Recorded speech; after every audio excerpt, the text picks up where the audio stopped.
I am woman, hear me roar. Not really. Stay tuned, I'll share what the heck I'm talking about.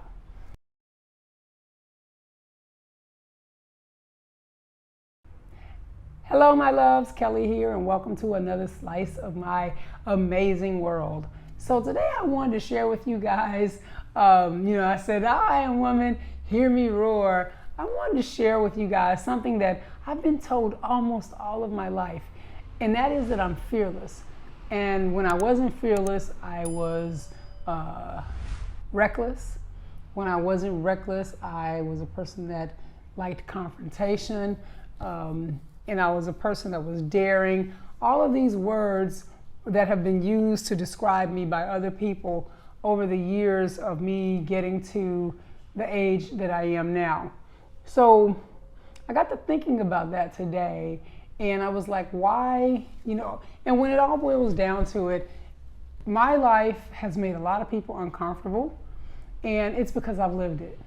And I know for some of you guys, you're gonna be like, what does she mean? She lived it. We all live in our lives. But are we? Are we really? So for me, you guys have probably heard me say this. If you haven't, you've probably seen it. If you follow me on Facebook, you've seen me say, I do not have a bucket list. I have a beep it list. Don't want you to be taking my money, so I can't be saying them words. But y'all know what I mean. It starts with an F. And for me, all of my life, if it was something that I wanted to do, I did it. If I could figure out how to make it happen, I did it. I didn't sit back and wonder what somebody else was going to think. I didn't sit back and wonder what if it doesn't work out. I didn't sit back and think any of that. And so part of the reason I wanted to share this with you guys is because I really do. I get a lot of messages from people who want to live abroad, and they may have certain types of challenges. And the challenges vary, from all kinds of things. Mostly they're healthcare challenges. And since I've been diagnosed, I've been in 3 different countries, for a lengthy time, if you will. Nicaragua was probably my shortest stay. Then I was in Thailand, and then I was here, I'm here in Merida, Mexico, and it's been a little bit more than 3 years. But the one thing that I will tell you guys is, in my mind, this is how my mind works. If I get a nagging sensation that this is something I should do, I don't really worry about the outcome. I know that it may be a struggle, it may give me a challenge, but I know that in the long run, it's going to work out because my intuition, if you will, told me to do this. And, it's just a matter of now, I wouldn't even say figuring out how to do it, but just putting that intention out there, if you will, that this is gonna happen. And I talk to a lot of people who are worried, who are scared, who are comparing themselves to other people. Oh, if I do this and my sister did that, then I can't, my family's going to blah, blah, blah, blah. But here's the question that I have for you when you get down to situations where you're putting other people's feelings, wants, needs, emotions ahead of your own. Are you happy? Because your happiness comes from you. It doesn't come from all of these people outside of you. And I'll tell you a couple of different things that happened to me when I decided that I was going to leave the country. The first thing, how I ended up in Nicaragua, was my daughter. My daughter was like, oh, you're gonna go all the way to Thailand. You just got your diagnosis, and I would really much rather, I would feel better if if you wanna leave the country, just go someplace closer than Thailand. And I did that. And like I said earlier, Nicaragua was the place that I stayed the shortest amount of time. I felt very unsafe there. And there was a situation that happened that I was like, oh, hell no, I can't be down here. And so I was like, I had to get out of there. But it was me trying to please her. And what really, really convinced me was the first year that I was gone. I left for Nicaragua like in August, I think, of 2016. And I says, hey, for Christmas, my first year abroad, I want you all to come here. And then she was like, oh, well, my work schedule, and I'm not really sure. So my thought was, well, if you can't come, I could be anywhere. So I packed up my things And I came back to the States for 5.7 seconds, and I regrouped, and I went to where it was that I wanted to be. Now, going to Thailand versus going to Nicaragua. I went down to Nicaragua.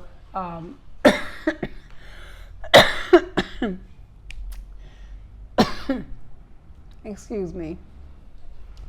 Felt that it was a dangerous situation. I met someone there, met a woman there, thought she was a friend of mine, and she turned out to be a toxic person.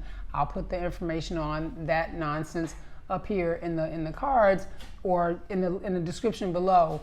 But I was someplace I wasn't supposed to be. That's not where my life told me to go. And I was disobedient, and because of that, it cost me more time, it cost me more money, and in the future coming, it cost me a lot of bad energy. However, everything always works out. So I went to Thailand, and that was where that was where I wanted to go from the start. I get over there, and right away, I made a wonderful tribe, and a lot of them are now here in Merida with me, and I followed where it was that I was supposed to go. I listened to where it was that I was supposed to be. Now, to tell you about challenges and things that you could be worried about and all that, I got to Thailand, Chiang Mai, on, I believe, the 3rd of October. By the 7th, if I recall correctly, I was put in the hospital. Now, I'm in a brand new country. I don't know anybody. I've never been there before, the whole 9 yards. But when I first got there, if you've been to Chiang Mai, you know that it's a digital nomad haven, if you will, and they have coffees and workshops and all kinds of things. So when I got there, I was gung-ho, and I was going to everything, and I was meeting people, and they were following me on Facebook and following me on my social media. So when I got hospitalized, they came to see me.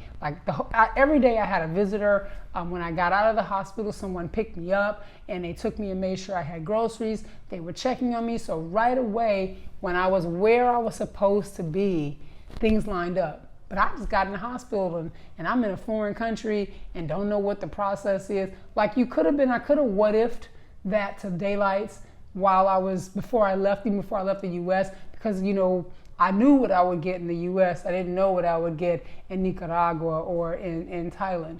So, but I went to where it was that my life told me to be. And I'll tell you one of the very first instances, if you will, of me listening to what my intuition was telling me. When I was a teenager, about 16 years old, my dad and I were watching a news segment, and I remember it was sponsored by American Express. I don't know why I remember that, it's random. But they said for every $1 that your employer pays you, they earn 3. And I was like, oh, I'm not gonna do that. I'm gonna earn my own money. My father was like, girl, sit down somewhere. You're gonna get a good job. You're gonna find job security. They're gonna give you benefits and a pension plan. And I was like, that's what you're gonna do. That is not what I'm gonna do. So I battled my dad on this thing. And later on, I own my own real estate companies. So I've been an entrepreneur for much of my adult life, partially because I listen to what my life tells me I should be doing. But in addition to that, I don't have no filter. So I don't care if you're the president of a company. If you say something dumb to me, I'm gonna say something dumb to you.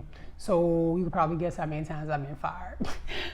So I needed to start my own business, but I had already been on that track, and I knew that anyway. So here I am, living a wonderful life in Merida, Mexico, with affordable and quality health care, with a beautiful life, a beautiful home, a kooky ass dog, and just having a good time.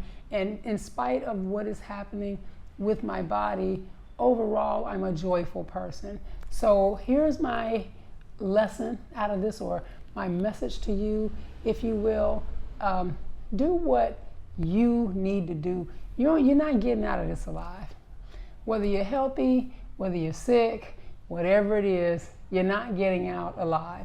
So while you're busy compromising your life, compromising yourself, compromising the things that you deserve in your life, when you pass, nobody's gonna say, well, I'm sure so glad they sacrificed all their happiness so I could be happy. No, that's not how it's gonna work.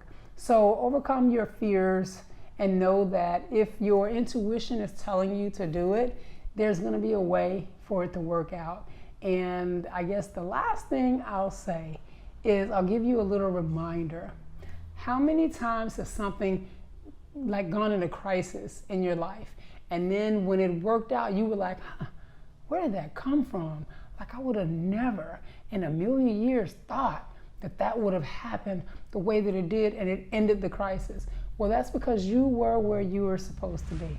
And we're all gonna have skint knees and skint elbows and fall down and bump our heads. You're not gonna get through this life without some pain and suffering, if you will. But even in your pain and suffering, if you are where you're supposed to be, it's all going to work out. So get where you're supposed to be. All right, see y'all next time. Ciao.